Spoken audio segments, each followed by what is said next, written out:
Hello once again, welcome back to the cellar. This video was going to be about painting people. I'm still working on that one, so instead this is about getting plastered and filling a bit of a gap in on the layout. However, before we descend down to the cellar and look at that, a little bit of an update on the people. So these are some of the test figures I did. Dara noted they looked a bit like zombies, so here they are after I've cleaned up the flesh slightly on them. And here are some alternative methods done in a slightly different way, which are a bit lighter. Yeah, anyway, this is Leopard Street. You ever have one of those days where you everything you try to do, you find you need to do something else first? Yeah, anyway, so I'm getting on with a job I can get on with at the moment, rather than some of the jobs I can't.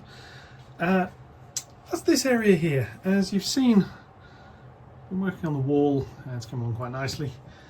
I need to move around onto here. There's a wall bit that needs doing here. But I've also got this area here that needs filling. Now, the plan for this is this stuff. This is plaster bandage, mod rock, whatever. I got it's cheap on eBay.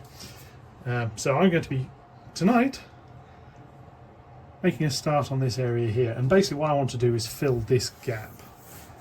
I've got some modelling compound turning up hopefully tomorrow, so I'm going to put some of this plaster bandage on, and it's literally from here down to here with a bit of a gradient. It doesn't have to be perfect, so this is going to be fairly straightforward, fairly simple. So gloves, this is gypsum based, so it is worth not getting too much of it on your fingers. It's not particularly dangerous, it'll just dry your skin out. I don't like that. Don't like dry skin. It's horrible. So we have some gloves. I have a thing of warm water, and if I lower this down slightly, maybe you'll see a little bit more about what I'm doing. I'll do that way. So first off, open this bag. And this stuff is, if you've never seen it before, it's basically bandage. It's medical bandage, like a gauze covered with plaster.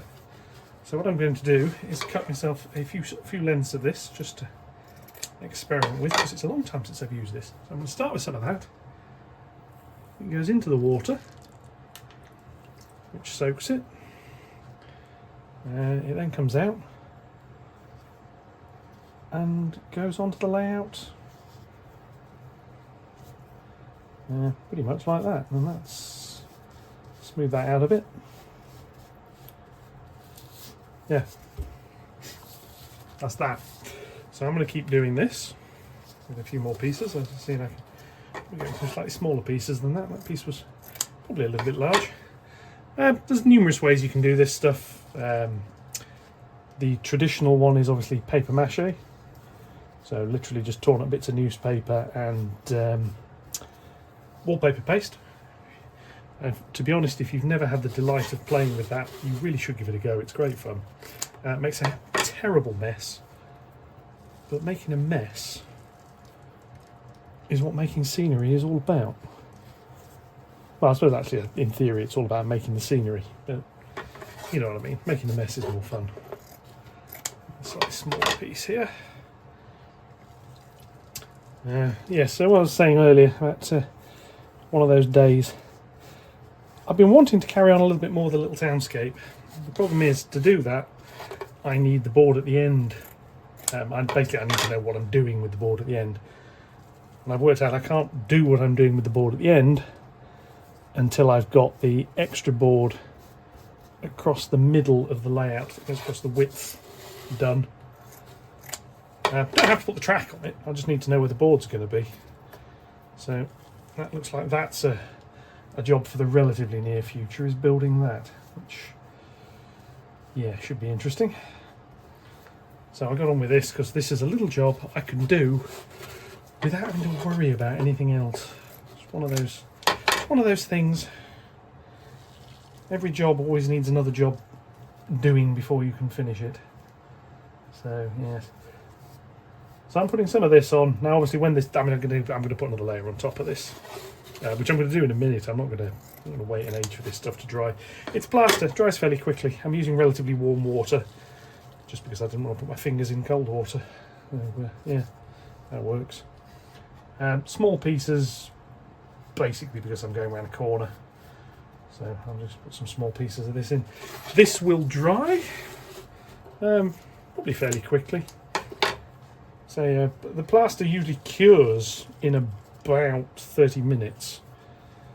What you tend to find is it's then wet for quite a bit longer, basically until it's dried out. If the gap here was any bigger, I'd want something under it to support it.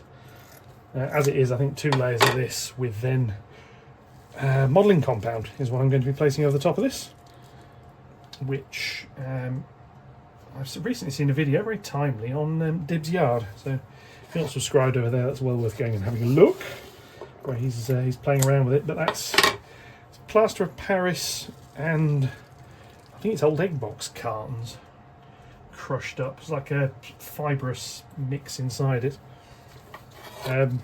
Works quite nicely, and it's basically just, it's like a filler, but it's not plaster as such. It's the plaster gives it the strength.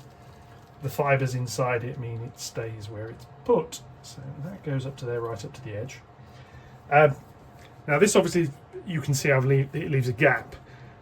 This bit here is going to get filled to come up to this. So there won't be a gap eventually. But there is a gap for now. There's not a lot I can do about that, unfortunately.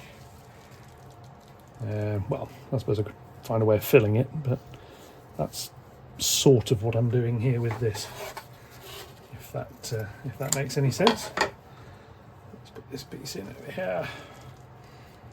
Now the beauty of this stuff is, I mean, this is dirt cheap. I mean, I just got, I think it was, it wasn't many pounds, put it that way. I can't remember exactly how much, for 8 3-metre rolls of this stuff, which, as you can imagine, would probably do a fair few leopard paws and what have you if they got broke. But equally, does quite nicely doing a chunk of layout, and you could do a fair bit here. I've got another hill I'll be making, hopefully not too distant future. As see previous comments, there's stuff I need to do first, but there we go. Oh, now that's the first layer. As you can see, it's still got holes in it. Don't really want the holes in it, so I'm going to put some more over this, and I'm going to lay it over and then start smoothing it out a bit more. I'll put that piece there, and now just rub it around a bit, and this smooths out the plaster that's in between the pieces and starts to fill it, because obviously if they put this around your arm, they use several layers and overlap it. So I don't want this around my arm because, well, I don't want my arm broken. So yeah, that's that. I'm going to carry on with this. Very simple. As you can see, this is extremely quick to do. It's really good stuff. I mean, I've used this for years. Occasionally bits of gaming terrain. Mostly just for simple hills. I mean, there's all sorts of ways you can do this. I mean, here I've got a bit of a natural gap I'm trying to fill. But scrunched up newspaper, lay some of this over the top, instant hill. It'll set pretty much overnight. Well, I say it'll set fairly quickly. It'll then dry overnight. I'm helped down here slightly by a dehumidifier. I'm hindered slightly by the fact it's a cellar, so it's not the warmest of rooms. But unfortunately, I don't get the extremes of temperature you get in a loft. Although, having had a loft layout, using this stuff in a loft in summer is brilliant. It dries out really, really quickly, as you might expect with how warm lofts can get in the summer. If you've had a loft layout, you'll know what I mean. If you're currently struggling with a loft layout, you'll know partly why I'm in the cellar. Yeah, also the fact the loft here wasn't suitable at all. So yeah, I'm just going to carry on with doing a bit of this, and then I'll be leaving it to dry, and I'll be coming back with another video of filling it all out. Obviously what I can then do, I can then run the ballast all the way up to the edges, which is going to be quite nice. I can start putting some of the other scenic bits and pieces on. This area is going to be winter, I have pretty much decided that is how I'm going to do the layout. So I have got to put some of the base scatter down, but not worry too much about every last little bit of detail on it. And it's like on here, I'm not too bothered about smoothing this off, because like I say, this is going to have something else put over the top of it. Although I'm going to put a couple of layers of this together just to give it a bit of strength. Single layer, it's not that strong. And if you're putting it over chicken wire or something where something else is providing the strength, you're well away. Here, I'm not. Incidentally, if you're doing this as well, worth having something you don't mind getting a bit messy underneath it. Here I've got a concrete floor, which frankly I couldn't care about, so I don't have a huge problem with that. And there we go. I'm just going to do a few more little strips of this, and I think I'm finished. So a very quick little job while I'm waiting for other bits. So like I say, I've got another board to build, so that'll be a video coming up fairly shortly. It won't be in the same style as the current ones. It's going to be built a little bit differently because it's got to be slightly stronger in different directions. Yes, as you can see, this is all going on quite nicely, and I will be back down tomorrow when hopefully it's finished, and some other bits and pieces arrived. Actually, I'm having a great deal tomorrow night. We'll come down here tomorrow lunchtime, we'll have a look, and we shall see. So I am actually quite enjoying getting the scenic area of the layout up and running. It's been a little while coming, but now we're starting. So yes, this is the reason I need the extra board. Basically, the scenic board I've got that you've seen me building the little townscape on isn't wide enough, so I need to add a little bit to it. But I can't add to it until I've got the board that's going to carry the track across the middle of the room in place, really just so I know where I've got to make it and how much space it's got to fill. Then once that's in, I can carry on building the townscape. The little factory scene that's planned for the end, and all that sort of good stuff. But in the meantime, take the gloves off. That'll do. One and then the other. So I'll just bring this out of the mount, if you'll excuse me for a second while I freeze around.